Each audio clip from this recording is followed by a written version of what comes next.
আল্লাহর জন্য, যিনি আমাদের সৃষ্টি করেছেন, শুধু সৃষ্টি করেননি, এই পৃথিবীতে সহস্র কোটি মাখলুকাত সৃষ্টি করার পরেও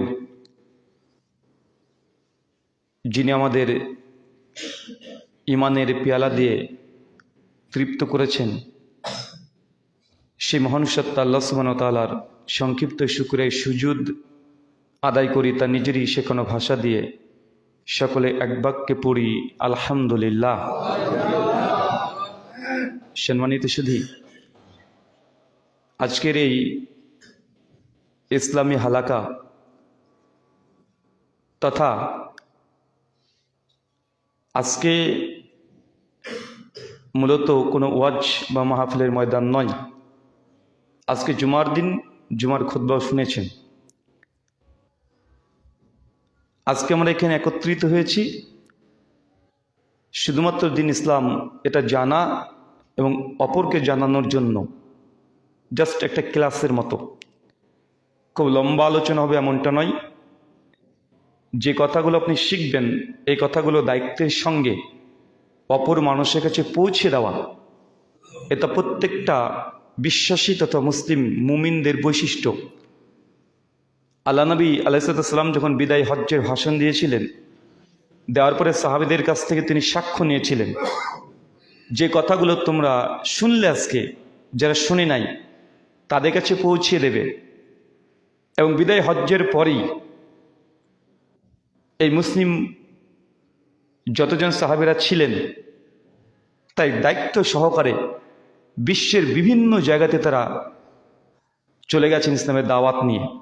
কেন? নবীর আদেশ। ইসলাম কমপ্লিট হয়ে গেছে, নতুন কোনো ওহী আসার সম্ভাবনা নেই, কোনো পসিবিলিটি নেই যে নতুন কোনো বিধান আসবে। যখন নবী দিনকে মুকাম্মালের এই ঘোষণা কোরআনের আয়াতের মাধ্যমে জানিয়ে দিলেন এবং তিনি বললেন, যাও এখন তোমরা এই দিন ইসলাম এর বার্তার মেসেজ গোটা ওয়ার্ল্ডের সামনে রাখো। তখনই সাহাবীরা গোটা বিশ্ব জগতে তার ছুটে বেরিয়েছে ইসলামের দাওয়াত নিয়ে। যদিও আপনারা কুমিল্লাবাসী, আর এখান থেকেই সবচেয়ে বেশি প্রচার হয় যে ইসলাম এসেছে বাংলার ভূখণ্ডে, সেটা কিসের মাধ্যমে?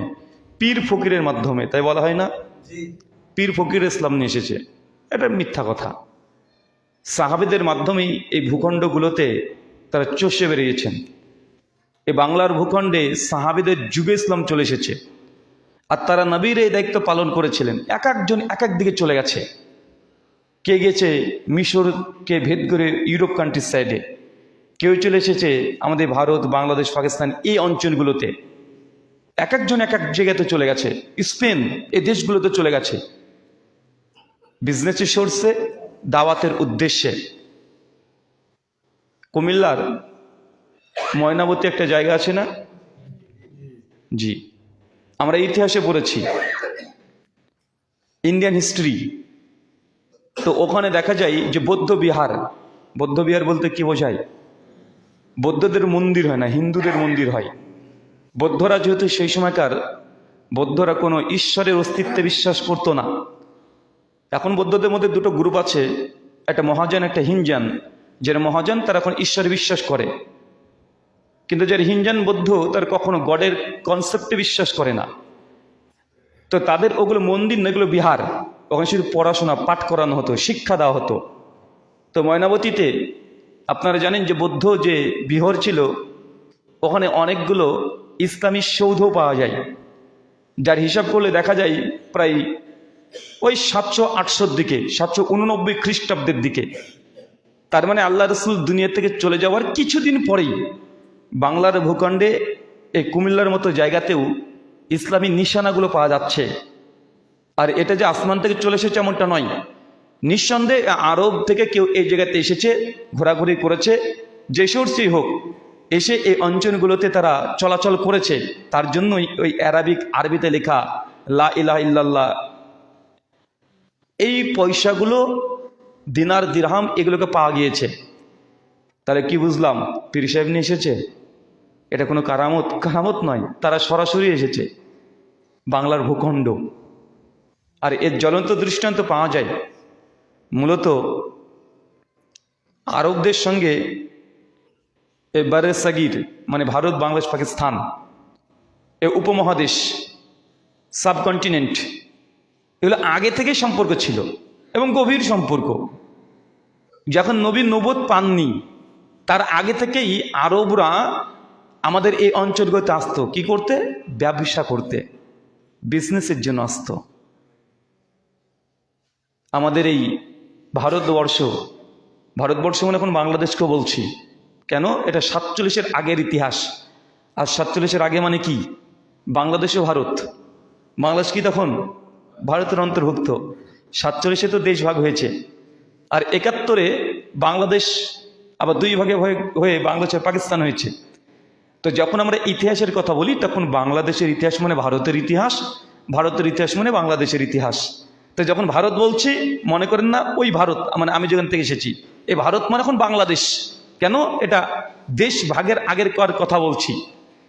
তো ওই সময়তে আমাদের ভারত তথা সাবকন্টিনেন্টের মধ্যে আরবরা আগে থেকে আসতেন ব্যবসা করতে।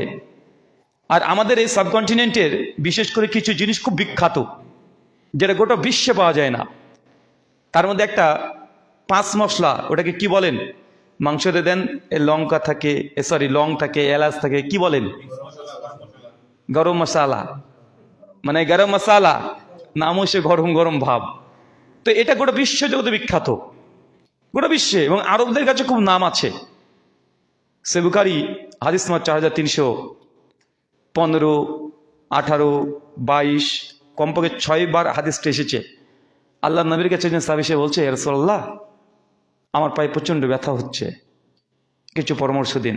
আল্লাহ নবী বলছেন, তুমি হিন্দ মানে ভারতের যে চন্দন কাঠ আছে, চন্দন কাঠ, ওই কাঠ ব্যবহার করো।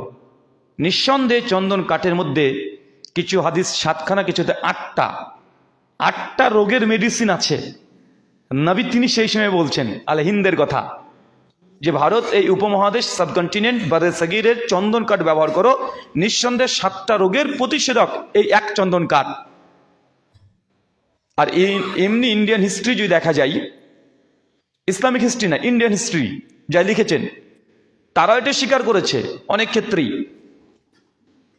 যে ভারত থেকে অনেকেই সৌদি আরবিয়াতে সেই সময়তে তারা যেতেন চিকিৎসক হিসেবে, চিকিৎসার জন্য। তাদের চিকিৎসা তখন বিখ্যাত ছিল। আর আরবরা তখন ভারতে আসতো ব্যবসা করার জন্য। তখন ভৌগোলিক দিক থেকে আরবদের চাইতে ভারত সাবকন্টিনেন্ট অনেক উন্নত, অনেক উন্নত। আর এগুলো জ্বলন্ত দৃষ্টান্ত এখনো পাওয়া যায়। দেখবেন এখন ইন্ডিয়াতে অনেক জায়গা আছে প্রাচীন প্রাচীন মন্দির। আপনাদের দিনাজপুরে চলে যাবেন, প্রাচীন মন্দির, তাদের মূর্তির যে শৈলী, যেগুলো অঙ্কন করে দেবদেবতার, এত চমৎকার নিখুঁতভাবে পাথর কেটে কেটে তারা যে অঙ্কন করতে পারত 800 বছর, 900 বছর, 1000 বছর আগে, এত সুন্দর হাত দিয়ে এই যে মূর্তিগুলোকে নির্মাণ করছে। মূর্তি বোঝা জায়েজ না না জায়েজ, শিরিক না বেদাত, ওটা পরে, কিন্তু তাদের যে মেধা, তাদের যে চিন্তাধারা, মানে এত উঁচু মানের ছিল, এগুলো দেখলে বোঝা যায়। নচেত ওই সময়তে অন্ধকারের যুগ, সেই সময়তে ভারতবর্ষের মানুষরা কি করছে? চমৎকার চমৎকার টেকনোলজি ব্যবহার করে তারা কি তৈরি করছে? বিভিন্ন মূর্তি শৈলী তৈরি করছে। চিন্তা করা যায়? মানুষ কল্পনা করতে পারবে না। এখনো মানুষ দেখলে অবাক হয়ে যায়। তাজমহলকে এখনো মানুষ দেখলে দাঁড়িয়ে দাঁড়িয়ে দেখে, কিভাবে সম্ভব? তার মানে তার টেকনোলজি, জ্ঞান বিজ্ঞান অনেক উন্নত ছিল। ভারতের যে চিকিৎসা বিদ্যা, এটা অনেক উন্নত ছিল, যেটাকে আয়ুর্বেদ নামে পরিচিত। এটা আজকের নয়, অনেক আগেকার আয়ুর্বেদ তার ট্রিটমেন্ট করত। এইসব জ্ঞানগুলো তখন মূলত ভারত থেকে আরবে যেতেন। আরবের মানুষ যখন ভারতে আসতেন, তখন সেই সময় আমাদের কাছ থেকে জ্ঞানগুলো তারা নিয়ে যেতেন। তারা নিয়ে গিয়ে ওরা আরবিক ভাষায় বা গ্রিক ভাষায়, ইব্রানি হিব্রু ভাষায়, ওই মধ্যপ্রাচ্যে তখন এগুলোকে অনুবাদ করত। এই সবগুলোকে, শুধু এগুলো নয়, চিকিৎসা বিজ্ঞানের সব জ্ঞানগুলো মূলত এখান থেকে ওখানে গিয়েছে।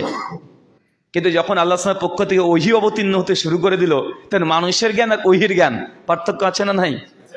যখনই আরবরা ওহীর জ্ঞান পেয়েছে, যখন ওহী যখন পাচ্ছে সরাসরি জ্ঞান মহান স্রষ্টার, তারপর থেকে আরবদের মধ্যে জ্ঞান, বিজ্ঞান, ফিলোসফি, অন্টোলজি, যত রকমের জ্ঞানের শাখা প্রশাখা থাকতে পারে সবগুলোতে মানে রাতারাতি তার এত দ্রুত গতিতে তার উপরে উঠে গেছে যে গোটা বিশ্বকে তারা জ্ঞান তখন দিয়েছে, সবকিছু দিয়েছে।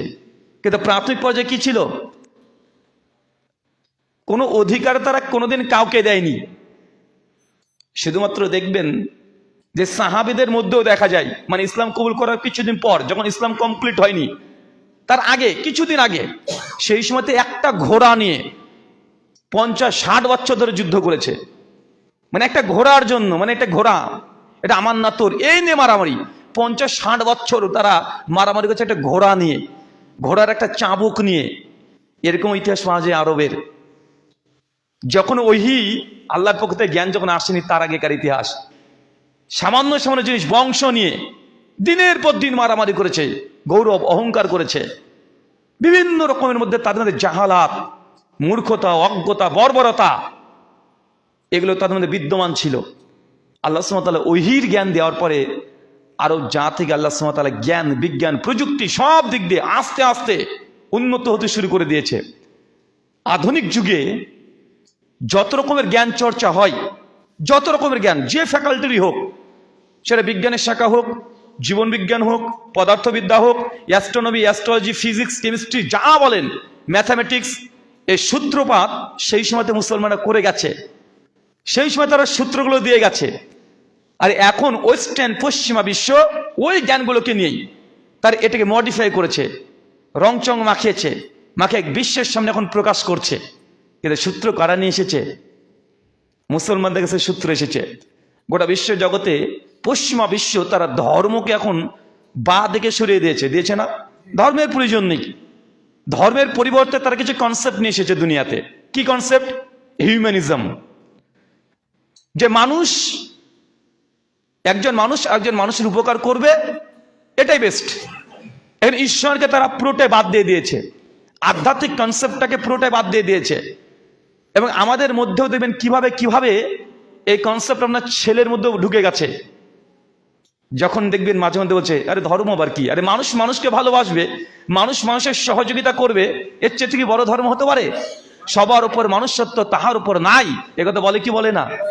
এটা মূলত পশ্চিমা বিশ্বের একটা কনসেপ্ট, যেটা উইলিয়াম মেকাল যখন আমাদের উপমহাদেশের বিভিন্ন রকমের সিলেবাস তৈরি করেছিল, ব্রিটিশরা যখন চলে গেছে না, কিন্তু যে সিলেবাস আমাদেরকে দেওয়া হয় মেকল সাহেবের, উনি কিন্তু এই সিলেবাস এইভাবে তৈরি করে দিয়ে গেছেন যে তাদের কনসেপ্টগুলোকে সাজিয়ে সাজিয়েই, যত কবিতা বলেন, যত গল্প বলেন, মানে বাংলা সাহিত্যে পড়ছেন যেগুলো, কবিতা বলেন, গল্প বলেন, সব কিছুর লাস্ট মোরাল, যে নৈতিক যে শিক্ষা, যে মানুষের শ্রেষ্ঠ, মানুষের সহযোগিতা করো, যা আছে সব কিছু এর মধ্যে আছে।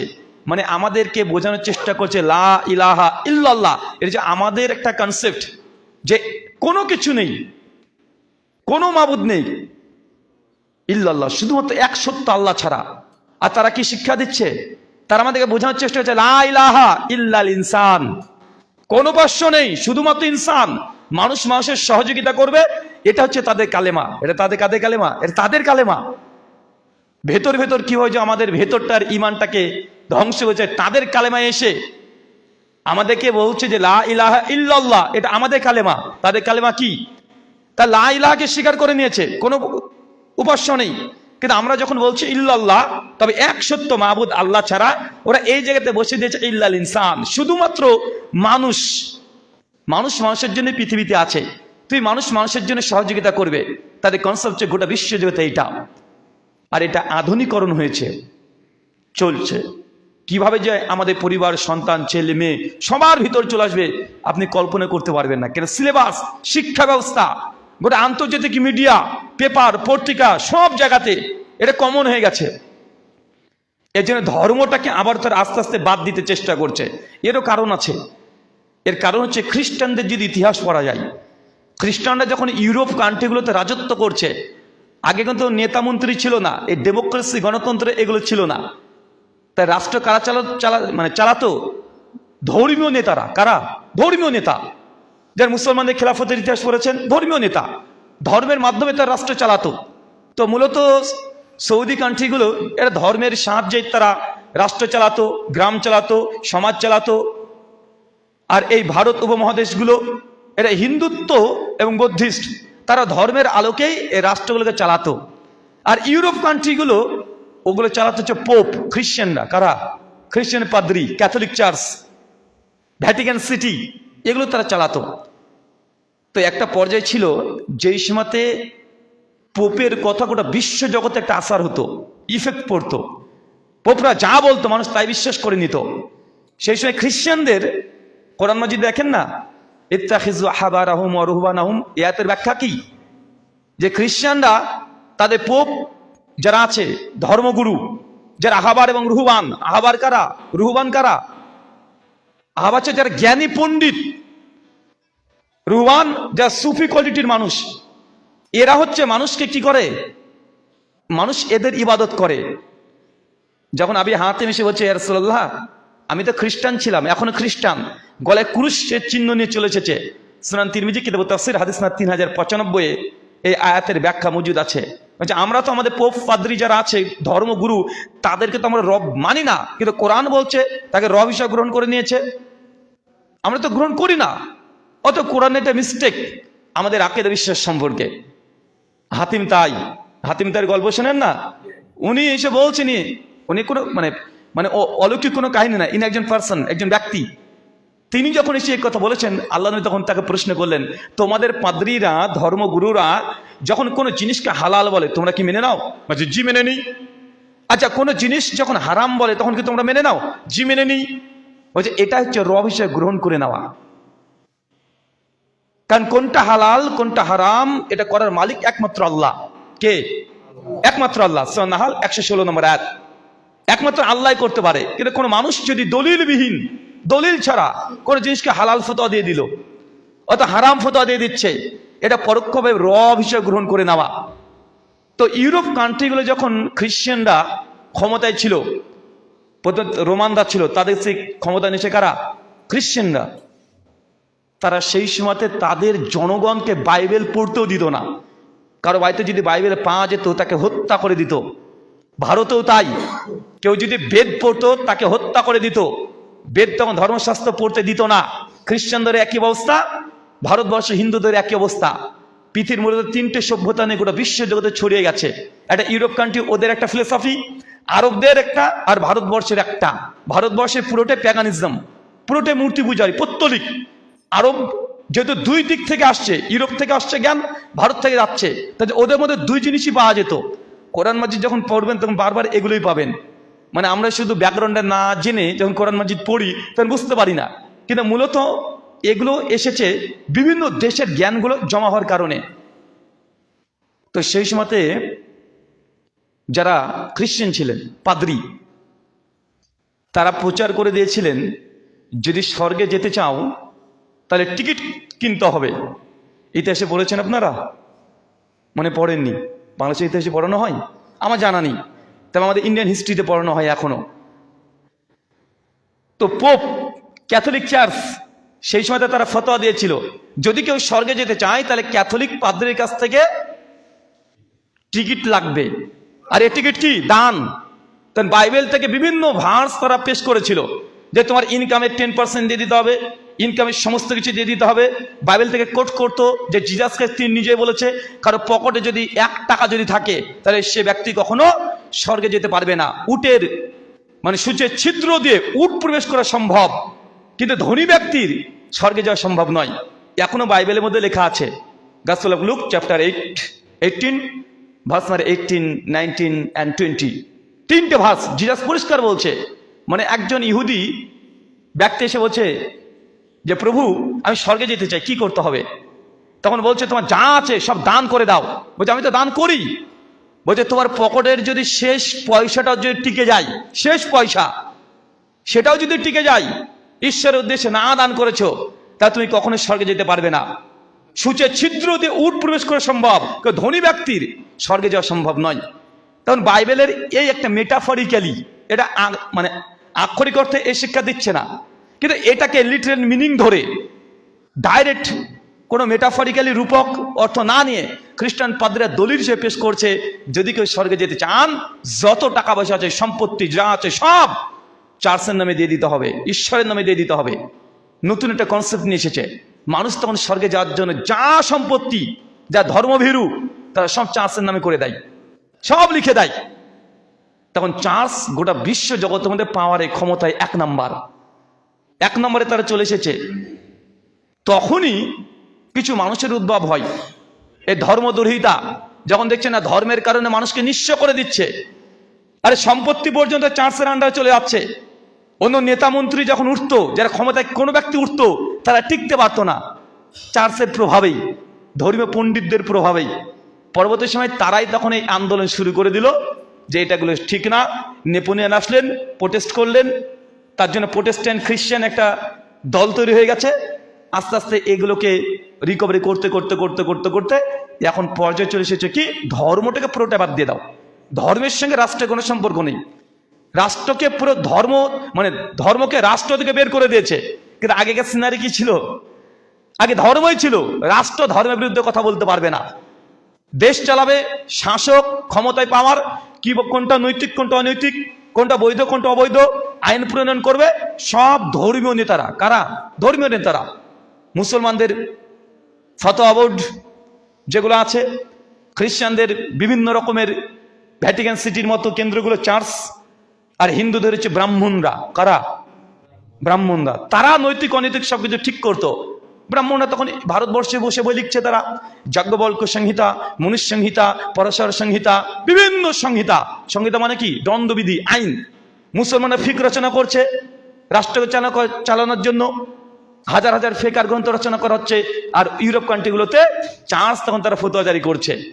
আস্তে আস্তে ধর্মের আজকে আমাদের এই অবস্থা হয়ে গেছে যে ধর্ম আজকে রাষ্ট্র থেকে পৃথক। রাষ্ট্রে যদি ধর্ম কথা বলে, তা থেকে জঙ্গি, সন্ত্রাসী, আতঙ্কবাদী বলে আজকে বয়কট করে দেওয়া হয়। হয় কি হয় না? হয়। এটা একদিনকার ইতিহাস নয়। যদিও এই ভুলটা ধর্মীয় নেতাদের কিছু বাড়াবাড়ির কারণে, এরকম বিপ্লবী জনগণ তখন নিজেরা উঠেছিল যে দরকার নেই আমাদের এইভাবে করার।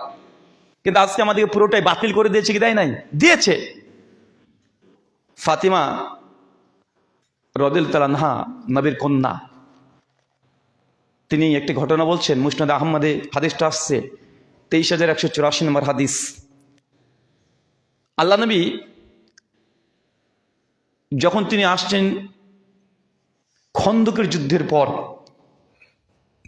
দীর্ঘদিন পর বাড়িতে আসছেন। আর নবীর একটি সুন্নাত ছিল, যখন তিনি বাইরে থেকে আসতেন তখন প্রথমে বাড়িতে যেতেন না, মসজিদে প্রবেশ করতেন। কোনো সফর থেকে আসছেন নাকি মসজিদ, কোথায়? মসজিদ আসতেন, অজু করে 2 রাকাত নামাজ পড়তেন। তারপর বাড়িতে প্রবেশ করে তার মেয়েদের ঘরে যেতেন, ছেলে মেয়েদের ঘরে গিয়ে তাদের সঙ্গে কিছুক্ষণ সময় কাটাতেন। তারপরে যেতেন স্ত্রীর কাছে। তো ফাতিমা রাদিয়াল্লাহু আনহা তিনি বলছেন যে আমার আব্বা একদিন আসলেন, দেখছি তার গোটা শরীরে পোশাকে ধুলোবালি জমে গেছে, মুখ একদম কালো হয়ে গেছে। দীর্ঘদিন সফর, জিহাদের ময়দান থেকে তিনি আসছেন। তখন আমি আমার আব্বার চেহারা দেখে কেঁদে দেবো এরকম একটা পরিস্থিতি চলে এসেছে। তখন আল্লাহর নবী আমার আব্বা তখন বললেন যে ফাতেমা, তোমার আব্বাকে আমাদের রব আল্লাহ প্রেরণ করেছেন এই দুনিয়াতে শুধু বসে থাকার জন্য নয়। তিনি আমাদেরকে প্রেরণ করেছেন দুনিয়ার প্রত্যেক কাঁচা থেকে পাকা বাড়ি পর্যন্ত। দুনিয়াতে যত কাঁচা থেকে পাকা বাড়ি পর্যন্ত সমস্ত জায়গায় আল্লাহ সুবহানাহু ওয়া তাআলার দ্বীন যতক্ষণ পর্যন্ত না পৌঁছাচ্ছে ততদিন পর্যন্ত তোমার আব্বা এইভাবেই পরিশ্রম করেই যাবে। এর জন্য নবীর স্বপ্ন কি বলেন তো? দুনিয়ার এমন কোনো কাঁচা বাড়ি, এমন কোনো পাকা বাড়ি, এমন কোনো কর্নার নেই যে জায়গাতে দিন যাবে না। এটা নবীর স্বপ্ন যে পৌঁছাবে ইসলাম, ইসলাম বিজয় লাভ করবেই। ইসলাম আল্লাহর পক্ষ থেকে এসেছে, অতএব গোটা বিশ্বে ইসলাম দিতে হবে, যেতে হবে। এটা হচ্ছে নবীর স্বপ্ন ছিল। আমরা আমাদের বাবাদের স্বপ্ন পূরণ করি না। বাবার স্বপ্ন, মায়ের স্বপ্ন ডাক্তার হব। বাবা মা স্বপ্ন দেখেছে, ছেলেও পড়াশোনা করছে, বাবা মা খরচ করছে। দুনিয়ার সবাই স্বপ্ন দেখছেন স্বপ্ন পূরণের জন্য, কিন্তু নবীর স্বপ্ন পূরণের জন্য কখনো নবীর এই স্বপ্নকে বাস্তবায়ন করতে হবে। আমাদের নবীর স্বপ্ন দেখেছে গোটা বিশ্বে যেন ইসলাম প্রচার হয়, এমন কোনো কাঁচা বাড়ি পাকা বাড়ি যেন না টেকে, সব জায়গাতে কোনায় কোনায় যেখানেই সূর্যের আলো পৌঁছায় ওই জায়গাতে ইসলাম যেতেই হবে, আল্লাহর দ্বীন প্রতিষ্ঠা করতেই হবে। এখন বলেন তোমরা কতজন আছি যে নবীর স্বপ্ন পূরণের জন্য আমরা একটা সেকেন্ড হলে সময় ব্যয় করেছি? সবার স্বপ্নের দাম আছে, নবীর স্বপ্নের কোনো দাম নাই তার উম্মতের কাছে, কোনো দাম নেই।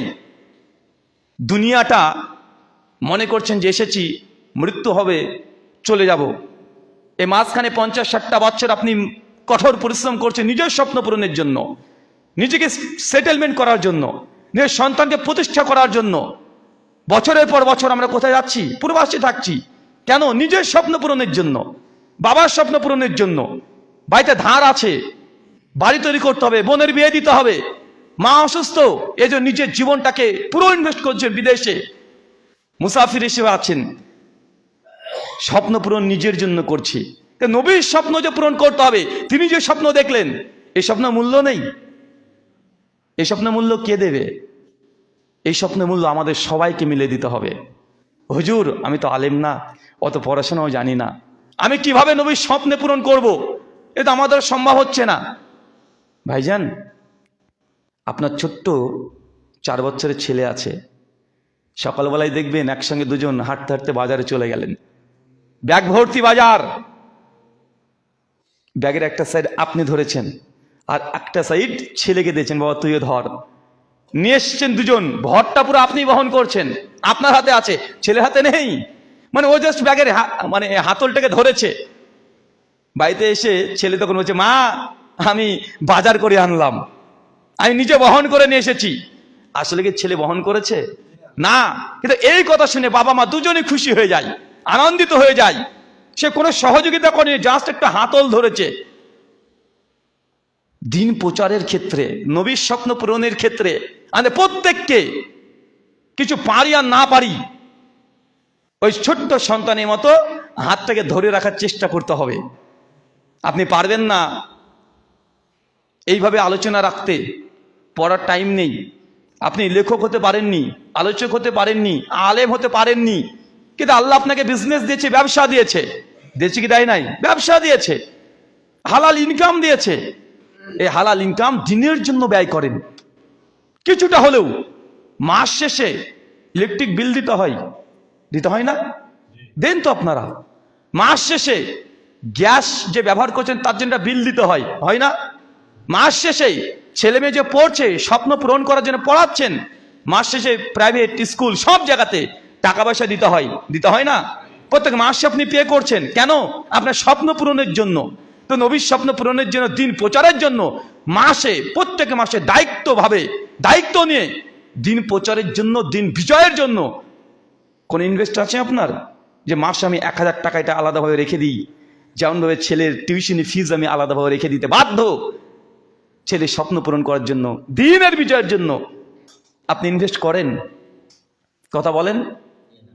আমরা মনে করছি নামাজ রোজা করলাম, এই তো হয়ে গেল, আর কোনো কিছু কাজ নেই। না ভাইজান, আহলুল হাদিস আমরা বলি দিন কায়েমের কথা। দিন কায়েম হবে কিসের মাধ্যমে? দাওয়াত। কিন্তু এই ধীরে ধীরে দাওয়াত দিলে দিন কায়েম করা সম্ভব? প্রত্যেকজন যারা সালাফি মানহাজে আছে, প্রত্যেকজন যারা আছে, তাদের এটা বাধ্যতামূলক দায়িত্ব, অলঙ্ঘনীয় দায়িত্ব যে দিনের বিজয়ের জন্য, দিন কায়েমের জন্য, দিন প্রতিষ্ঠার জন্য দাওয়াত আমাদের মূল আইডিওলজি, আমাদের থিঙ্কিং, আমাদের চিন্তা, আমাদের মানহাজ, আমরা যা কোরআন সুন্নাহর ফাহাম থেকে যা বুঝেছি, তার জন্য প্রত্যেককে দিন কায়েমের জন্য ব্যয় করতে হবে কি হবে না? দিন কায়েমের জন্য সময় ব্যয় করতে হবে, অর্থ ব্যয় করতে হবে। নিয়াত করে নেন যে আল্লাহ, আমি যখন ছেলের স্বপ্ন পূরণের জন্য প্রত্যেক মাসে 1000 টাকা প্রাইভেট ফিক্সড দিই, ঠিক একটা 1000 টাকা হোক, 500 টাকা হোক, যা সামর্থ্য আছে, 5000 হোক, সামর্থ্য কি আছে এটা আল্লাহ জানে। আমি বাহ্যিক দিক থেকে 500 টাকা দেখছি, মনে করছি কম, কিন্তু আপনার কাছে দেখাচ্ছে ওটাই বেশি। মাস শেষে 500 টাকা আপনার ঠিক মতো জমে না, কিন্তু আপনি গোটা 500 টাকা দিয়ে দিচ্ছেন। ওটা আল্লাহ বুঝে নিবে যে কত পার্সেন্ট আপনি দিয়েছেন। আল্লাহ টাকার পরিমাপ দেখবে না, আল্লাহ দেখবে আপনার ইখলাস, আপনার দেখবে আপনার পার্সেন্টেজ। একজন মানুষের 1 লাখ টাকা মাসে ইনকাম, সে দিয়েছে 1000 টাকা দান, আর একটা মানুষের ইনকাম মাসে 5000 টাকা, ও দিয়েছে 50 টাকা। দানের হিসাবে কে বেশি দিয়েছে? যে 50 টাকা দিয়েছে সে বেশি দিয়েছে। ও তো লাখ টাকা, তো 5,000 টাকা, কিন্তু 5,000 টাকা থেকে 50 টাকা দিয়েছে। আর উনি কত দিয়েছে? লাখ টাকার মধ্যে থেকে 500 টাকা দিলেও এই ব্যক্তির সমপরিমাণ দিতে পারেনি। ওই যে বারবার একটা আলোচনা শুনেন শেখ আব্দুর রাজ্জাক বিন ইউসুফ হাফিজাহুল্লাহ, তিনি বলেন যে যুদ্ধে যেতে হবে, তোমরা তাবুকের যুদ্ধে যেতে হবে, কে কি দেবে? এক একজন সাহাবী এসে এক এক কথা বলে। ওসমান বিন আফফান বলে, ইয়া রাসূলুল্লাহ, আমি 3 মাসের খাবার খরচ, 3 মাস পথ খরচ, 3 মাস প্রায় 30,000, ওটা আমি একাই দেব। উমর বিন খাত্তাব তিনিও বলেন যে আমার সম্পত্তির অর্ধেক দিয়ে দেব। আর সিদ্দিক আকবর, আবু বকর সিদ্দিক রাদিয়াল্লাহু তাআলা আনহু, তিনি বলছেন, ইয়া রাসূলুল্লাহ, যে আমার বাড়িতে যা আছে সব দেব, শুধু আপনাকে আর আমাকে বাদ দিয়ে যা আছে সব দিয়ে দিব। অথচ সেই সময়তে যদি গণনা করা যায়, সিদ্দিক আকবরের যে অর্থ, যে টাকা, ওসমান বিন আফফানের 10 ভাগের 1 ভাগও হবে না, কিন্তু তার সম্পত্তির যে পুরো পার্সেন্টেজ দিয়ে দিচ্ছে। তাই আপনি কত টাকা যে ব্যয় করবেন দাওয়াতের কাজে, আমরা বলছি যে গণতন্ত্র ডেমোক্রেসির মাধ্যমে দিন কায়েম করা যাবে না, এটা ভুল পদ্ধতি। বলছি ওই খারেজিদের মতো বোম মেরে দিন কায়েম করা যায় না, এটা মানহাজ, খারেজিদের মানহাজ। আমাদের দাওয়া কি? দিন কায়েমের জন্য দাওয়াত। তো দাওয়াতের পেছনে আপনার সময় ব্যয় করতে হবে না? যারা গলত পথে গিয়েছে, ভুল পথে গিয়েছে, ডেমোক্রেসি হচ্ছে দিন রাত তারা কর্মীর মতো পরিশ্রম করছে, রাস্তায় নামছে, সব কিছু করছে। যারা খারেজি, তাদের চিন্তা ফিকিরকে প্রতিষ্ঠা করার জন্য তারা সর্বাধিক চেষ্টা করছে। তাহলে হাদিস আর মানহাজের সালাফদের মানহাজকে আমরা অনুকরণ করি। তা দাওয়াতের ক্ষেত্রে আপনাকে কি দিন রাত প্রত্যেক মুসলিম যারা সালাফি আছে তাকে কর্মী হিসেবে কাজ করতে হবে কি হবে না? হবে। কিন্তু আমার দিনী ভাইদের পরিস্থিতি কি হয়ে গেছে দেখবেন, একটা কবিতা আছে, ছোটবেলায় পড়েছিলেন, মৌমাছি মৌমাছি কোথা যাও, নাচি নাচি দাঁড়াও না একবার ভাই, ওই ফুল ফুটে বনে যাই মধু আহার আনে, দাঁড়াবার সময় তো নাই। মৌমাছি কাছে শিক্ষা নেন, কোরআন মাজিদের 16 নম্বর সূরা নাহাল আছে না, মৌমাছি মধু হানি, মৌমাছি মৌমাছি কোথা যাও নাচি নাচি দাঁড়াও না একবার ভাই। কবি যেটা বোঝানোর চেষ্টা করছেন যে মৌমাছি তুমি এত নাচতে নাচতে কোথায় যাচ্ছ, কোথায় যাচ্ছ, একটু দাঁড়াও, তোমার সঙ্গে একটু কথা বলি। মৌমাছি কি জবাব দিচ্ছে? ওই ফুল ফুটে বনে যাই মধু আহার আনে, দাঁড়াবার সময় তো নাই। ওই যে ফুল ফুটেছে, আমার দাঁড়ানোর সময় নেই, আগে মধু আহরণ করতে হবে। আচ্ছা, মৌমাছি যে মধু আরোহণ করবে নিজের জন্য, নিজে খাবে, তার ছেলে মেয়েদেরকে খাওয়াবে, তার পরিবারকে খাওয়াবে না, এই মানুষের জন্য। কার জন্য? মানুষের জন্য।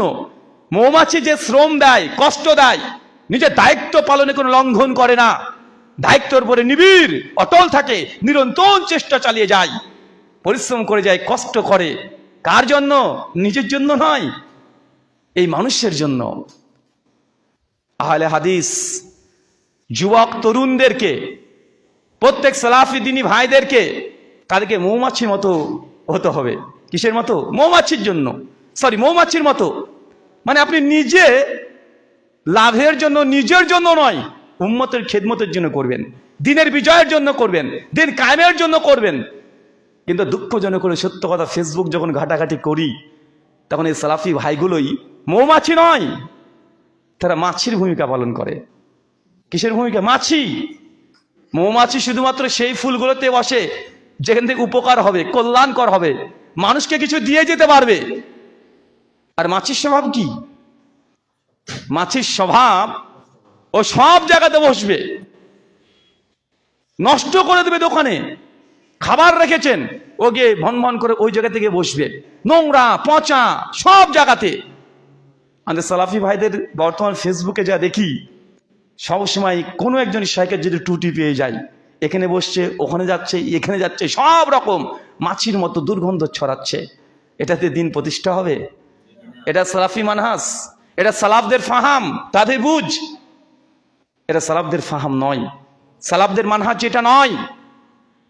যদি মুমিন তার মানহাজ যদি ঠিক হয়ে যায়, তার দ্বারা যদি কোনো ত্রুটি বিচ্যুতি হয়ে যায়, আপনি উলঙ্গ সমালোচনা করতে শুরু করে দিচ্ছেন। এটা দিয়ে সালাফি দাওয়াত এটা সংকীর্ণ হয়ে যাবে। যদি ভুল হয়, ত্রুটি হয়, আরে ভুল ত্রুটিটাই তো মানুষ হওয়ার লক্ষণ রে ভাই। আরে আমি কথা বলছি, আমার দ্বারা ভুল হবে। কুল্লু বানি আদম খাত্তাউন, প্রত্যেক আদম সন্তান সে ভুল করবে, এটা স্বাভাবিক। কিন্তু ভুল করলে ডাস্টবিনে ছুঁড়ে নিক্ষেপ করে দিতে হবে, সালাফি মানহাজ থেকে 19-20 হয়ে গেলে বের করে দিতে হবে।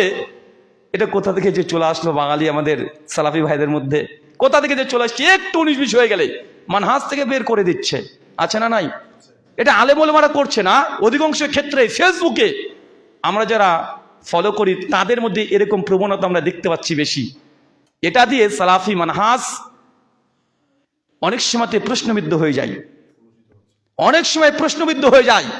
এখান থেকে সালাফি ভাইদেরকে ফিরে আসতে হবে আমাদের। দাওয়াতে কাজ আরো বেগবান হতে হবে। দাওয়াতি কাজ প্রসারিত করার জন্য কোনো মানুষের যদি ত্রুটি হয়ে যায়, আরে আলেম ওলেমা তারা ফিল্ডে আছে, তাদের দ্বারা ত্রুটি হতে পারে। প্রতিদিন যদি সে 5 ঘন্টা 6 ঘন্টা করে আলোচনা করে, কমপক্ষে কত শব্দ বলছে, কত বাক্য বলছে, এর মধ্যে মিস্টেক হয়ে যেতে পারে। হাজার হাজার পৃষ্ঠা বই রচনা করছে, ভুল হতে পারে না? তুই তো মানুষ, তুই তো বই লিখছে, কোরআন তো নয়। এটা আল্লাহর পক্ষ থেকে ওহী নয় যে কোনো মিস্টেক হবে না, কোনো ভুল হবে না। ওটাকে নিয়ে আমি সমালোচনা করতে শুরু করে দিলাম। নবী আলাইহিস সালাম তিনি যখন দিনে দাওয়াতের জন্য বিভিন্ন রকমের সিদ্ধান্ত নিয়েছেন, সেই সময় যখন কোনো ত্রুটি হয়ে গেছে, তার মানবিক দিক থেকে ওপর থেকে ফেরেশতাকে আল্লাহ পাঠিয়ে দিয়ে তাকে সংশোধন করে দিয়েছে। আমাদের কাছে তো কোনো ফেরেশতা আসবে না, আসবে নাকি? না, আমাদের কাছে কে আসবে? আপনি আসবেন, আপনি আসবেন, এসে আমাকে বলবেন। একজন মুমিন আরেকজন মুমিনের কি আয়না, আয়নার কাজ কি? আয়নার কাজটা কি? আয়না কথা বলতে পারে? আয়নার সামনে দাঁড়ালে কি করবেন? আয়নাকে কথা বলে দিবে যে রাহুল ভাই আপনি এই কথাটা ঠিক বলেননি। না, আয়নার কাজ হচ্ছে এইটা যে দেখিয়ে দেয়। আপনার যে চুলটা ঠিক না থাকে দেখিয়ে দিবে, কলারে বোতামটা লাগাননি আয়নার সামনে দাঁড়াবেন, দেখিয়ে দিবে। তো মুমিন ভাইয়ের কাজ, যদি আমার দ্বারা কোনো ত্রুটি হয় মুখে বলার আগে আগে দেখিয়ে দেন। সাহাবীরা এসে বলছে রাসূলুল্লাহ ওযু করবো কিভাবে? একজন সাহাবীকে নবী দেখছেন যে ওযু ভুলভাবে করছে, মানে ঠিকভাবে খিলিনগুলো করছে না, হাতের আঙ্গুলগুলো পাগুলো দাড়িগুলোকে ঠিকভাবে কসলাচ্ছে না, পানি দিচ্ছে না। নবী কিছু বললেন না। সাহাবীর কাছ থেকে ওই যে ওযুর জন্য যে পাত্রটাকে নিয়ে তিনি ওযু করে করে দেখাচ্ছেন, এইভাবে এইভাবে এইভাবে করতে হয়, এইভাবে দেখাচ্ছে তিনি। এই যে আয়না। কেন আমাদের কাছে ফেরেশতারা আসবে না রে ভাই, ফেরেশতা আসবে না আলেম ওলেমার কাছে। জিবরিল ওহী নিয়ে আসবেন আমাদের ত্রুটি হয়ে গেলে। কে আসবে? আপনি আসবেন, মুমিন ভাই হিসাবে আসবেন, দেখানোর জন্য আসবেন, ভুল হয়ে গেলে সংশোধন করার জন্য আসবেন। কর্কশ কণ্ঠে নয়, প্রতিবাদ স্বরূপ নয়, আসবেন ইসলাহের জন্য, দলিল নিয়ে, তথ্য নিয়ে। যদি বোঝানো যায় মানুষ পরিবর্তন হবেই, পরিবর্তন হবে না? অবশ্যই হবে। কিন্তু আমাদের এই মানহাজগতভাবে আমরা মাঝে মধ্যে বেশি এক্সট্রিম হয়ে যাচ্ছি। যারা আছেন, যারা আমরা কাজ করছি, আমাদের দ্বারা ভুল হবে। যে রান্না করে তার রান্নারই মানুষ খুদ ধরবে, ঝালটা একটু কম হয়ে গেছে। আর যে রান্নাই করেনি তার রান্নায় খুদ ধরবে কেউ? আরে রাঁধুনি তো রান্না করে, ও 5 রকমের রান্না করে, 5 দিন রান্না করছে, একদিন মিস্টেক হতেই পারে। তো যে রান্না করে তার রান্নারই খুদ ধরে মানুষ, আর যে রান্নাই করেনি তার কেউ খুদ ধরবে? ধরবে না রে ভাই। তাই যে কাজ করে তার দ্বারা ভুল হয়, যে কাজ করে না তার দ্বারা কাজ হয় না। অনেকে বলেন যে রুহুল আমিন ভাই খুব ব্যস্ত, আমি দিনে কাজ করতে চাই, হয় না। মনে রাখবেন, দুনিয়াতে যারা ব্যস্ত মানুষ তারাই উম্মতের জন্য কিছু করেছে। যারা অলস শুয়ে থেকেছে জিন্দেগিতে, উম্মতের জন্য কোনো কাজ করতে পারেনি। ব্যস্ততার মাধ্যমে কাজ হয়। আপনি সময় আপনার জন্য 24 ঘন্টা, শেখ নাসিরউদ্দিন আলবানী রাহিমাহুল্লাহ তার জন্য 24 ঘন্টায় ছিল। কারোর জন্য 24 ঘন্টাকে আল্লাহ বাড়িয়ে 26 ঘন্টা করে দেয়নি। তাই ব্যস্ততা দিয়ে কখনো দাওয়াতি কাজ করবেন না, দাওয়াতের পেছনে সময় দিবেন না। এই ব্যস্ততাকে সামনে রেখে জিন্দেগিতে আমার দেখা মতে দেখেন, তারাই কাজ করেছে উম্মতের জন্য, তারাই সমাজের জন্য কাজ করতে পেরেছে যারা ব্যস্ত ছিল। যে ব্যস্ত না সে তো অলস। এই অলসতা থেকে আল্লাহ নবী সবসময় পানা চাইতেন, সবসময় অলসতা থেকে পানা চাইতেন, যে আল্লাহ যেন অলসতার মধ্যে নিমজ্জিত না করে। আজকে কি করছেন? কতক্ষণ সময় ব্যয় করছেন? কতক্ষণ সময় দিচ্ছেন? অলস হয়ে গেছেন। আল্লাহ সুবহানাহু ওয়া তাআলা এই দিনের বিজয়ের জন্য আমাদের প্রত্যেককে তোমার রাস্তায় সময় ব্যয় করার তৌফিক দান করো, আমিন।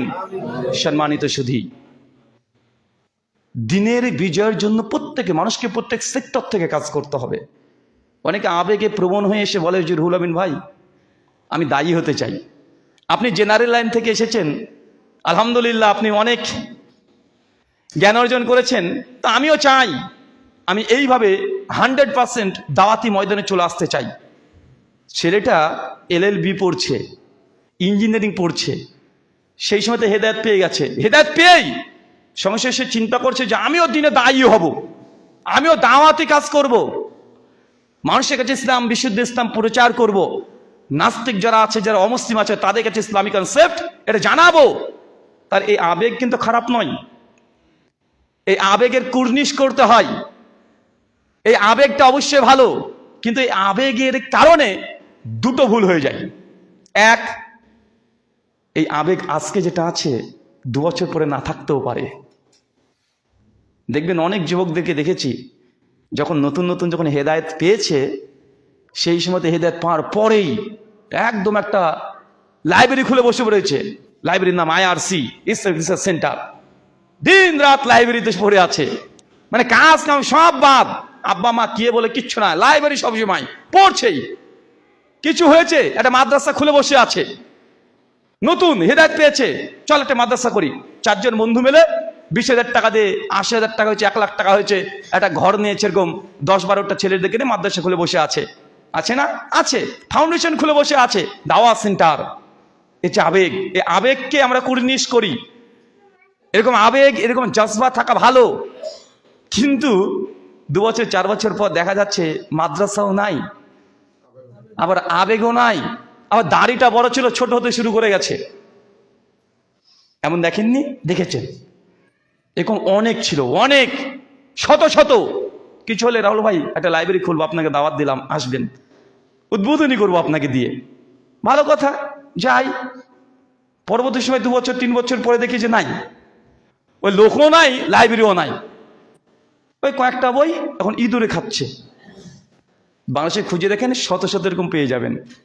শোনেন, যারা জেনারেল থেকে হেদায়েত পেয়ে দিনের পথে এসেছেন, তাদের জন্য আপনি যেই জায়গাতে আছেন ওই জায়গাটাকে পারফেক্ট করেন। আপনি যদি ইঞ্জিনিয়ারিং নিয়ে পড়ছেন, এই পড়াকে শেষ করেন, এই পড়াটাকে শেষ করেন। শেষ না করে ওই জায়গা থেকে যদি আপনি ফিরে আসেন, শয়তান ওয়াসওয়াসা দিবে। কিভাবে? 1 বছর পর দেখবেন যে ইঞ্জিনিয়ারিং পরীক্ষাতে আপনি ফেল করে গেছেন। কেন? ইসলামের এই দিকে বেশি সময় দিয়েছেন, এই আবেগ দেখা থেকে এই দিকে সময় দিয়ে ইঞ্জিনিয়ারিং ওই যে পড়ছিলেন, ফেল, রেজাল্ট খারাপ। আর আপনার যারা বন্ধুরা ছিল, যারা ওই পড়ছিল, তারা শুধু একদিকেই পড়াশোনা করেছে, ওরা একটা জায়গাতে পৌঁছে গেছে। আপনার 2 নৌকায় পা দিতে গিয়ে দুটোই শেষ। তাহলে শয়তান এসে বলে, দেখ ওই ছেলেটা তোর সঙ্গে পড়তো, তোর চাইতে কমা ছিল, পড়াশোনা কমা ছিল, আজকে চাকরি করছে, আর তুই কি করছিস রে? তুই কি করছিস? তুই না দায়ী হতে পারলি, না মাদ্রাসাটা চললো ঠিকঠাক, না তোর লাইব্রেরি চলেছে, তোর কিছু হয়নি, তুই রাস্তার ফকিরের মতো বসে আছিস। শয়তান এসে ওয়াসওয়াসা দিবে, দেবেই নিশ্চিত। কারণ 2 বছর আবেগ, ওই আবেগে গিয়েই সবকিছু শেষ করে ফেলেছে। আমরা বলি, আপনি যে কাজটা করছেন ওই কাজটাই ইসলামীকরণ করে নেন। আপনি সায়েন্স নিয়ে পড়ছেন, পড়তে থাকেন, এমন বিজ্ঞান শিখেন, এমন সায়েন্স শেখেন যে বিজ্ঞান সায়েন্সটাকে কোরআনুল কারীমের, কোরআনুল মাজিদের মধ্যে যে বিজ্ঞান সায়েন্স আছে সেগুলোকে নিয়ে গবেষণা করেন। ডাক্তার জাকির নাইককে দেখেন নাই? উনি তো ডক্টর, উনি বিজ্ঞান পড়েছেন, উনি সায়েন্স পড়েছেন, কিন্তু ওই সায়েন্স পড়ার কারণে doctor Zakir Naik, William Campbell যখন সায়েন্টিফিক কোরআন মাজিদের 22টা ভুল ধরলেন, বলেন তখন হুজুর গিয়ে 70গুলো দিতে পারতো? ও বুঝে, ও কেমিস্ট্রি বুঝে, ফিজিক্স বুঝে, কতজন বুঝে? বুঝে না তা না, কিন্তু কত পার্সেন্ট বুঝে, কতটুক জানে? কিন্তু ডাক্তার জাকির নাইক যখন দেখছে যে না, আরে যেসব অভিযোগগুলো করেছে, অবজেকশন করেছে, কারণ তার সাবজেক্ট এটাই ছিল, বায়োলজি, কিভাবে সন্তান, ওই যে আলাক, সেটা আলাক নিয়ে দেখবেন ডক্টর জাকির নাইকের দারুণ আর্গুমেন্ট আছে। উইলিয়াম ক্যাম্বেলের সঙ্গে যখন ডিবেট করেছিল, যে আলাক, আলাক মানে কি? আলাক মানে কি? রক্তবিন্দু। যতজন অনুবাদক কোরআন মাজিদ অনুবাদ করে সবাই রক্তবিন্দু লিখেছে। উইলিয়াম ক্যামেল ভুল ধরলো। ডাক্তার জাকির নায়েক তখন বোঝাচ্ছেন কত চমৎকার ভাবে যে আলাকের যে পজিশন, এটা জমাট বাঁধা রক্তের মতো হয়। প্রথমে ফার্স্ট স্টেপ, সেকেন্ড স্টেপ সেটা ঝুলে থাকে, থার্ড স্টেপ সেটা জোকের মতো হয়। উনি তখন বিভিন্ন মেডিকেল সায়েন্সের বই থেকে রীতিমতো বইগুলোকে দ্য ডেভেলপমেন্ট অফ হিউম্যান, এই বই থেকে তিনি দেখিয়ে দিলেন যে না, এই আলাক যে তিনটে অর্থ হয়, তিনটে অর্থই মায়ের শরীরে সন্তান যখন পেটের মধ্যে থাকে তিনটে পর্যায়ে থাকে। এখন আপনি যদি এই ভ্রূণবিদ্যা না জানেন, আপনাকে যদি মানে পেটানো যায়, আপনার মুখ থেকে জব বের হবে? আর আমি ভ্রূণবিদ্যা নিয়ে প্রাথমিক স্তর থেকে পড়িনি, আজকে হঠাৎ করে একদিনে এই 40 বছর বয়সে এসে আপনি ভ্রূণবিদ্যার ভয় বুঝতে পারবেন? কথা বলেন না। আর আপনি এইগুলো নিয়ে পড়াশোনা হচ্ছে সায়েন্স নিয়ে, আপনি ডারউইনের মতবাদ আপনি জানেন, কিন্তু আমি জানি না। কেন? আমি মাদ্রাসা লাইনে পড়েছি, মানে আমি আমার কথা বলছি না, মানে যারা আছেন ওলামা সমাজ, তারা এই ডারউইন মতবাদ তারা পড়েনি। তা আজকে যদি বিজ্ঞান দিয়ে সায়েন্স দিয়ে যদি কোনো সুশীলী সমাজ যদি আজকে প্রমাণ করতে চাই যে মানুষের অজুদ, মানে মানুষ যে এসেছে এক্সিস্টেন্স, এটা আসলে মানুষ থেকে নয়, নবী আদম থেকে নয়, এটা বিভিন্ন ডারউইন থিওরি অফ ইভলিউশন বুঝাচ্ছে। একদম রঙিন রঙিন বোর্ডে ছবি একে একে 3Dর মাধ্যমে দেখাচ্ছে মানুষ এসেছে মূলত এককোষী জীব থেকে। এখন যা বলবো আমাদের মাথার উপর দিয়ে চলে যাবে, যাবে না? কিন্তু যারা আধুনিক শিক্ষায় শিক্ষিত, আপনার ছেলে যেটা স্কুলে কলেজে ইউনিভার্সিটি পাঠিয়েছেন, ও তো এই বিজ্ঞানটা বুঝে, ও তো ডারউইন মতবাদ বুঝে। যখন বুঝাবে ওই সুশীল সমাজ, যারা সেকুলার লিবারাল যারা আছে, যারা হিউম্যানিজমে বিশ্বাস করে, যখন তারা এইভাবে আপনার ছেলেটাকে বোঝাবে, তখন তারা এই কনসেপ্টকে গ্রহণ করে নিবে। কেন? কারণ তাদের শিক্ষা ব্যবস্থা আর এই লোক যে বুঝাচ্ছে সেম। কিন্তু আমি তো হুজুর মানুষ, আমার তো ডারউইন মতবাদ বুঝতে গেলে আমার ডায়রিয়া হয়ে বসে থাকবে। কেন? এই প্রাথমিক এই জ্ঞানগুলো আমাদের নেই। কিন্তু আপনি দিনে এসেছেন, আপনি একজন ডাক্তারি পড়ছেন, মেডিকেল সায়েন্স নিয়ে আপনার ভালো জানা আছে, আপনি এই জ্ঞানটাকে ইসলামের জন্য কাজে লাগান। এই জ্ঞানটা দিয়ে আপনি বই রচনা করেন। পশ্চিমারা যেসব অভিযোগগুলো করে সায়েন্সের উপরে, কোরআন মাজিদের সঙ্গে সায়েন্সের যে ভুল ভ্রান্তিগুলো দেখানোর চেষ্টা করে, নাস্তিক অ্যাথিস্ট যারা আছে যারা ভুল প্রমাণ করার চেষ্টা করে, সায়েন্টিফিক ভাবে আপনি এই ফিল্ডে কাজ করেন, এটা অনেক বড় কাজ হয়ে যাবে। ডাক্তার জাকির নায়েক এই কাজটাই তিনি করেছেন। কোন কাজটা করেছেন? কোন কাজ করেছেন?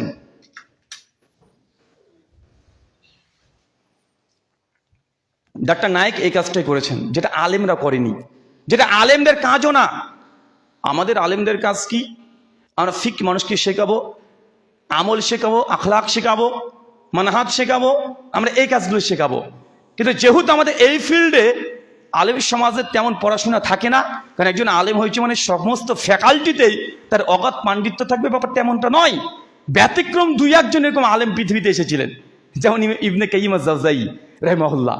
তার মানহাজ যেমন অকাট্য, আবার সায়েন্স, বিজ্ঞান, জ্ঞান বিজ্ঞান সবকিছু এক্সপার্ট, সবকিছু এক্সপার্ট। তিনি তিব্বুন নববী বই রচনা করে গেছেন চিকিৎসা বিদ্যার উপরে। শাইখুল ইসলাম ইবনে তাইমিয়া রাহিমাহুল্লাহ মৃত্যু 728 হিজরিতে। এমন এক ব্যক্তিত্ব, জ্ঞানের এমন কোন শাখা নাই যে শাখাটা তিনি কলমে খোঁচা দেননি, মানে এমন কোন জায়গা নাই, যে কোনো সেক্টর শাইখুল ইসলাম ইবনে তাইমিয়া প্রত্যেক জায়গায় তার কলমের খোঁচা আছেই, পাবেনই। তার মাজমুআল ফাতাওয়া আপনি একবার ঘেটে দেখেন, সব সেক্টর যা বলেন। আজকে দিনেও যে অভিযোগগুলো নাস্তিকরা করে, এর জবাবও কোনো না কোনো ভাবে সূত্র, ওসুল, স্ট্যান্ডার্ড শাইখুল ইসলাম ইবনে তাইমিয়া দিয়ে গেছেন সব জায়গাতে। এরকম ব্যক্তি খুব কম আছে যে সব শাখাত অগাধ পাণ্ডিত্য নিয়ে আসে পৃথিবীতে। কিন্তু আমাদের দরকার কি? আলেমরা আলেমের জায়গাটা আছে, যারা জেনারেল থেকে যারা দিনে আসছেন, আপনাদেরকে আমাদের প্রয়োজন, আপনাদেরকে জরুরত। এই আধুনিক যুগের টেকনোলজির যুগে যেই সময় ইলাহাদ তথা নাস্তিকতা বাড়ছে, মানুষকে ম্যাটেরিয়ালিস্টিক বানিয়ে দিচ্ছে, বস্তুবাদী চিন্তাধারা আমাদের ঢুকে যাচ্ছে, তাদের ওই পশ্চিম আদর্শ, তাদের থিঙ্কিং, তাদের চিন্তাকে ডিস্ট্রয় করার জন্য আপনার চিন্তা লাগবে। কেন? আপনি এগুলো নিয়ে পড়াশোনা করছেন, আপনি এগুলো নিয়ে আছেন, তাদের ভেতরকার খবর জানেন। কিন্তু একজন আলেম তাদের ভেতরকার খবর জানে না। জানে না কি কথা বলেন? তার আলেমরা তো এই ভেতরে খবর যাবে না, জানে না তাদের ফিলোসফি কি, তাদের দর্শন কি, তাদের অন্টোলজি কি, কিভাবে তারা চিন্তা করে গোটা বিশ্বকে। এটা আমাদের আলেমদের না জানারই কথা, কারণ সব সেক্টরে সে পণ্ডিত অর্জন করবে, পণ্ডিত্য এমন হতে পারে না। কিন্তু আপনি তাদের চিন্তাধারাতে বড় হয়েছেন। আপনি হচ্ছে মেকলের সন্তান। মেকল মানে যে সিলেবাস যারা দিয়ে গেছে, ওই ব্রিটিশদের সিলেবাস পড়ে পড়ে আপনি তাদের কাছ থেকে জ্ঞান অর্জন করেছেন। তাদের কোথায় দুর্বলতা এটা আপনি ধরতে পারবেন, তাদের দর্শন কোনটা আপনি সেটাকে খণ্ডন করতে পারবেন। তার জন্য আপনাকেও দরকার, আপনার যে জ্ঞান আছে, যে সাবজেক্ট নিয়ে পড়ছেন, ওই জায়গাতে আপনি স্ট্রং হয়ে যান, শক্ত হয়ে যান, অগাধ পাণ্ডিত্য অর্জন করেন। এখনকার যুগ এটা না যে আপনি মাল্টি মানে অনেক রকমের জ্ঞানী হবেন অনেক বিষয়ে। এখনকার যুগ এটা নয়। দাঁতের ডাক্তার আলাদা, চোখের ডাক্তার আলাদা, চোখের মধ্যে চোখের রেটিনার আবার স্পেশালিস্ট ডাক্তার পিএইচডি করেছে। এই ভুরুর ডাক্তার আলাদা, এক চোখেরই 20 রকমের ডাক্তার আছে না? হার্টের ডাক্তার আলাদা, এদিকের ফুসফুসের ডাক্তার আলাদা। মানে এখন যে আপনি বিভিন্ন রকমের জ্ঞান একাই 100 হবেন, এখনকার যুগ নয়। এখন যে একটা সাবজেক্টের পুরে আপনি পিএইচডি করার যুগ, এখন স্পেশালাইজড হওয়া। আপনি সাহিত্য ভালো জানেন, আরবিক সাহিত্য নিয়ে পড়ছেন, শুধু এটাকে আপনি ইসলামের জন্য ব্যবহার করেন। খোঁজ করেন যে কোরআন ও মাজিদের সাহিত্য কথা ভুল কে ধরেছে, কারা কোরআনের সাহিত্যের উপরে অভিযোগ করে, কারা দাবি করে যে কোরআনের মতো আমি একটা সূরা রচনা করেছি। পৃথিবীতে এমন মানুষ আছে না নাই? এরকম বদমাস, নাস্তিক, অ্যাথিস্ট এরাও আছে। তাদের সাহিত্য ওই বইগুলো পড়েন, সংকলন করেন, জবাব লিখতে থাকেন। আজকে আপনি জবাব লিখবেন, এটা যদি আল্লাহর দরবারে কবুল হয়ে যায়, আজকে কবুল না হয়ে 100 বছর পরে কবুল হতে পারে, পারে কি পারে না? তারপরে আপনার এই বই পড়ে দেখা হচ্ছে কোন এক আপনার মতো দিনী ভাই আছে, সেই সময়তে আপনার এই বইয়ের জ্ঞানকে পুরো বিশ্ব জগতে ছড়িয়ে দেবে, দেবে না? আচ্ছা, একটা বই আছে, বইটার নাম হচ্ছে ইজহারুল হক, রহমতুল্লাহ কিরানবীর লেখা। নাম শুনেছেন? এই বইটা হচ্ছে খ্রিস্টানদের জবাবে লেখা। ডাক্তার জাকির নায়েকের বক্তব্য শুনবেন, যখন তিনি আলোচনা করছিলেন যে আমাদের উদ্দেশ্য কি হওয়া উচিত। এই আলোচনা করতে গিয়ে ডক্টর জাকির নায়েক শেখ আহমেদ দিদাতের কথা আলোচনা করেছেন। শেখ আহমেদ দিদাত ডাক্তার জাকির নায়েকের উস্তাদ। লোকটা ক্লাস 7 পাস। কি পাস? ক্লাস 7 পাস করছে, মাত্র 7 পাস। উনি আসলে ভারতেরই মানুষ। এই ভারত থেকে তিনি চলে গেছিলেন দক্ষিণ আফ্রিকায়। সাউথ আফ্রিকায় গিয়ে একটা চায়ের দোকানে, ছোটখাটো এই দোকানে তিনি কাজ করতেন। আর মাঝে মাঝে সে পেপার পত্রিকা সকালবেলায় মর্নিংয়ে সে দিয়ে বেড়াতেন। আর দক্ষিণ আফ্রিকায় সেই সময়তে কিছু খ্রিস্টান পাদ্রীরা তারা মুসলিমদেরকে গিয়ে বিভ্রান্ত করত। কিভাবে? কোরআন মাজিদের আয়াত নিয়ে গিয়ে, দেখো এই দেখো দেখো দেখো কোরআন, কোরআনেই বলছে ঈসা নবীর কথা, এই কোরআনে বলছে যে তুমি ঈসাকে না মানলে তুমি নাজাত পাবে না। কোরআন থেকে তখন প্রমাণ করতো, মুসলিমদেরকে বিভ্রান্ত করতো। শেখ আহমেদ দিদাত তিনি বলছেন যে যখন এই ঘটনা ঘটতো তখন আমি বয়সে খুবই অল্প বয়সের ছেলে, মাত্র 14-15 বছর আমি ছেলে, বিভ্রান্ত করতো আমাদেরকে, বিভ্রান্ত করতো। তো শেখ আহমেদ দিদাত বলছেন সেই সময় থেকে আমার ভেতরটা জেদ দূর হয়ে গেছিল যে এর জবাব আমি দেবই। বলতে আমার 1 মাসের বেতন দিয়ে একটা কোরআন কিনেছিলাম, 1 মাসের বেতন দিয়ে, শুধুমাত্র এই খ্রিস্টানদের যে অভিযোগ মুসলিম জাতির উপরে আক্রমণ আসছে, মুসলিমদের আকীদাকে নষ্ট করার চেষ্টা করছে, মুশরিক বানানোর চেষ্টা করছে। 1 মাসের বেতন দিয়ে সে একটা কোরআন মাজিদ কিনেছিলেন, আর একটা বাইবেল তিনি ম্যানেজ করেছিলেন। পড়তে শুরু করেছেন, পড়ে পড়ে প্রথমে কিছুই বুঝে না, পড়ে চলে যায়, কিন্তু জবাব পায় না। সহজে কি জবাব পেয়ে যাবে? আহমেদ দিদাত বলছে একদিন আমি আমার বাড়ি যখন আব্বা চেঞ্জ করবেন, তার বাবা অন্য জায়গাতে শিফট হবে, এই জন্য বাড়ি চেঞ্জ করার জন্য সমস্ত জিনিস নামিয়ে নামে গাড়িতে তুলছে। এই সময়তে দেখছি একটা সেলফের উপরে ধুলো মাখা একটা বই, পরপর 2 খণ্ডের বই। তখন বইটাকে ভালো করে ঝাড়া টাড়া দিয়ে, মানে তখন বই পড়ার নেশা হয়ে গেছে, তো বইটাকে ঝাড়া দিয়েছি, লেখা আছে ইজহারুল হক। কয়েকটা পৃষ্ঠা উল্টে দেখছি যে খ্রিস্ট ধর্মের উপরে। আহমেদ দিদাত বলছেন আমি দেখেই সঙ্গে সঙ্গে সূচিপত্র পড়তে শুরু করেছি। সূচিপত্র পড়ে দেখছি আরে এই খ্রিস্টানরা যত অভিযোগ করে সব বইয়ে লাইন দিয়ে সাজিয়ে জবাব লেখা আছে। বইটা রচনা করা হয়েছিল 1820 খ্রিস্টাব্দের পরে, সিপাহী বিদ্রোহের সময়। ওই সময় রহমতুল্লাহ কারানবী এই বইটাকে লিখেছিলেন। আর কাজে লাগছে কত? প্রায় 140 বছর পরে। চিন্তা করতে পারছেন? শেখ আহমেদ দিদাত বইটাকে নিয়ে স্টাডি করতে শুরু করে দিয়েছে, পড়া শুরু করে দিয়েছে। এতে না খ্রিস্টানরা যত অভিযোগ করে সব জবাব এতে লাইন দিয়ে সাজানো গোছানো, ঝরঝরে রেফারেন্স, কয়েক হাজার রেফারেন্স দিয়ে গোটা খ্রিস্টান ভিত্তিকে দুর্বল করে বইটাতে রেখে দিয়েছে। আহমেদ দিদাত পড়ার পরেই তিনি খ্রিস্ট বিশ্বকে চ্যালেঞ্জ করে দিলেন, পৃথিবীর সমস্ত খ্রিস্টানদেরকে চ্যালেঞ্জ করে গোটা বিশ্ব জগৎ ইসলামের মাহাত্ম্য আবার তিনি উঁচু করলেন। তাকে দেখে ইন্সপায়ার হলো কে? ডক্টর জাকির নায়েক। উনিও সেম বই, একই বই পড়ে খনি পেয়ে গেছে, জ্ঞানের খনি। ওটা পড়ে গোটা বিশ্ব জগতে আজ পর্যন্ত দাপিয়ে বেড়াচ্ছে। ওখান থেকে আমাদের মতো কত দিনী ভাইরা তারা সুযোগ পেয়েছে, ইন্সপায়ার হয়েছে। একটা বইকে, একটা বই, তার জন্য আমি বলেছি আপনি স্পেশালাইজড হন। কেন? রহমতুল্লাহ কারানবী তিনি বাইবেল পড়ে পণ্ডিত। বাইবেল আরবি, ফার্সি, উর্দু, ইংলিশ, গ্রিক, হিব্রু সব ভাষা তিনি শিখেছেন শুধু বাইবেলকে বোঝার জন্য। হিব্রু শিখেছে, গ্রিক শিখেছে। চিন্তা করতে পারছেন? স্পেশালাইজড করেছেন। তা আপনি যে কোনো সেক্টরে, জেনারেল বলে কিছু নেই, কারণ দুনিয়ার এমন কোনো জ্ঞান নেই যেটা কোরআনের সঙ্গে যায় না। ইসলাম কমপ্লিট, সমস্ত জ্ঞান আমাদের প্রয়োজন। আমাদের চিকিৎসা বিজ্ঞানী প্রয়োজন নেই আমাদের? চিকিৎসাবিদ্যা দরকার আমাদের, কারণ কোরআন এই চিকিৎসাবিদ্যা প্রসঙ্গে কথা আছে। পদার্থবিদ্যা দরকার, অ্যাস্ট্রোনমি, ফিজিক্স, কেমিস্ট্রি, সব সেক্টরে আমাদের স্পেশালিস্ট দরকার। এক একটা তরুণ দরকার যে এক একজন এক এক রকমের সাবজেক্ট নিয়ে গবেষণা করে এমনভাবে মানুষের সঙ্গে উন্মুক্ত করবে, আজকে ফল না পেলেও 150 বছর 200 বছর পর আপনার এই জ্ঞান গোটা বিশ্ব জুড়ে ছড়িয়ে পড়বে। যে কথাটা বললাম ইজহারুল হক, ওটা বাংলাতে অনুবাদ হয়ে গেছে। ডক্টর আব্দুল্লাহ জাহাঙ্গীর রাহিমাহুল্লাহ তিনি বইটাকে 3 খণ্ডে অনুবাদ করেছেন, ফুটনোট সহ। উর্দুতেও আছে, জাস্টিস তাকি উসমানী তিনি বইটাকে উর্দুতে অনুবাদ করেছেন। বাইবেল সে লেখার কোরআন তাক, এই বইগুলোতে এখনো পড়বেন মনে হবে সর্বনাশ। মানে আজকে যদি পড়েন বইটা অবাক হয়ে যাবেন। হ্যাঁ, এই বই কি 200 বছর আগে লেখা সম্ভব? একজন হুজুর লিখেছে, একজন হুজুর। অবাক হয়ে যাবেন। আল্লাহ সুবহানাহু ওয়া তাআলা আমাদের এই মুসলিম বিশ্বে মুসলিম যুবক তরুণ যারা আছে, যারা যে জায়গা আছে, এক একজনকে এই বিষয় করে পণ্ডিত বানিয়ে দাও, আমিন। আর ওই জ্ঞানটাকে ইসলামের জন্য ব্যবহার করেন। কোন দিকে ব্যবহার করবেন? ইসলামের দিকে।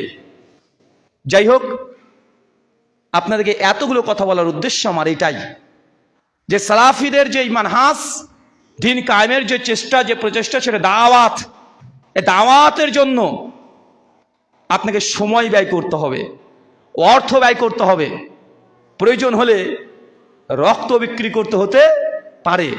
এটা দিয়ে আগে সমাজকে পরিবর্তন করতে হবে। যত রকমের মডার্নিজম পশ্চিমা বিশ্ব থেকে আসছে সবগুলোকে সঙ্গে লড়াই করতে হবে। এখনকার যুগ অস্ত্র দিয়ে শুধু লড়াই নয়, এখন ইন্টেলেকচুয়াল ওয়্যার, বুদ্ধিভিত্তিক লড়াই হয়। একটা আদর্শকে দমন করার জন্য তাদের আদর্শ চাইতে ইসলামী আদর্শ কনসেপ্ট এটা যে উত্তম, এটা বোঝাতে হবে তাদেরকে, যে তোমার যে হিউম্যানিজম এটা আবার কি রে ভাই, আর ইসলাম যে কনসেপ্ট যে হিউম্যানিজমের চাইতে অনেক দামি, আপনি বোঝাতে হবে। এরকম যোগ্যতা তৈরি করতে হবে, এরকম ফিলোসফিক্যাল আর্গুমেন্ট আপনাকে দিতে হবে। নচেত এই সোশ্যাল মিডিয়ার যুগ, যতই চেষ্টা করেন না কেন ধরে রাখতে পারবেন না ছেলেটাকে, মেয়েটাকে ধরে রাখতে পারবেন না। কখন কার বক্তব্য শুনে কোন দিকে যে ভেসে চলে যাবে বুঝতে পারবেন না। আগে একটা নির্দিষ্ট গণ্ডি ছিল, যে হুজুরের বক্তব্য শুনবি মসজিদ ছেড়ে মসজিদ যাবি না, স্কুল ছেড়ে স্কুল যাবে না। স্কুল ছেলেকে পড়েছে মাদ্রাসাতে, কিন্তু নাস্তিক হয়ে যাচ্ছে কেন? কারণ মাল্টিমিডিয়ার যুগ এখন। ওই মাদ্রাসায় পড়েছে ঠিক, কিন্তু সে বিভিন্ন রকমের আলোচনা শুনে, নাস্তিকদের, অ্যাথিস্টদের, সেকুলারদের আলোচনা শুনে সে বিভ্রান্ত হয়ে যাচ্ছে। কেন? কারণ এই সেক্টরে আমাদের জ্ঞান কম। নাস্তিকে যা খাওয়াচ্ছে আপনি তাই খাচ্ছেন, নাস্তিকে যে অভিযোগ করছে আমাদের কাছে জবাব নেই। কেন? কারণ আমরা তাদের ওই থিঙ্কিং, তার চিন্তাটা আমরা জানি না, আমরা অ্যান্সার করতে পারছি না। হঠাৎ করে আমাদের কাছে প্রশ্ন করছে। আল্লাহ সুবহানাহু ওয়া তাআলা আমাদেরকে দিনের বিজয়ের জন্য প্রত্যেককে সহযোগী হিসেবে কাজ করতে হবে, তৌফিক দান করে, আমিন। যাই হোক, এত বড় লিখেছেন কি বুঝতে পারলাম না এটা।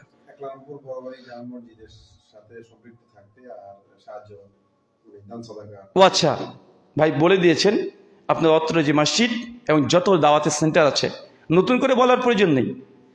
আমার আলোচনাই মূলত এই দিক, এই মুখে ছিল। যেখানে আছে মাদ্রাসা হোক, মসজিদ হোক, কোনো দাওয়াত সেন্টার হোক, সহযোগী হয়ে যান। মৌমাছির মতো কাজ করেন, নিজের উপকারের জন্য নয়। নিয়াত খাস, আল্লাহর সন্তুষ্টির জন্য নিজে পাওয়ার জন্য নয়, পরবর্তী প্রজন্মকে ঠিক রাখার জন্য, পরবর্তী প্রজন্ম যেন এখান থেকে উপকৃত হতে পারে, এই সেন্স নিয়ে যদি আগান, ইনশাআল্লাহ শুধু সালাফি মানহাজ নয়, ইসলাম গোটা বিশ্ব জগৎ আবার মাথা চাড়া দিয়ে উঠবে। এখন বিষয়টা গোটা বিশ্ব হচ্ছে ইন্টেলেকচুয়াল ওয়্যার, বুদ্ধিভিত্তিক লড়াই, যার যত আদর্শ বুদ্ধি দিয়ে তাদেরকে খণ্ডন করার যুগ। আল্লাহ সুবহানাহু ওয়া তাআলা আমাদেরকে তৌফিক দান করে, আমিন। এই বলে আজকের মতো আলোচনা শেষ করলাম। ওয়ামা আলাইনা ইল্লাল বালাগ। সুবহানাকা আল্লাহুম্মা বিহামদিক আশহাদু আল্লা ইলাহা ইল্লা আনতা আস্তাগফিরুকা ওয়া আতুবু ইলাইক। আসসালামু আলাইকুম ওয়া রাহমাতুল্লাহি ওয়া বারাকাতুহু।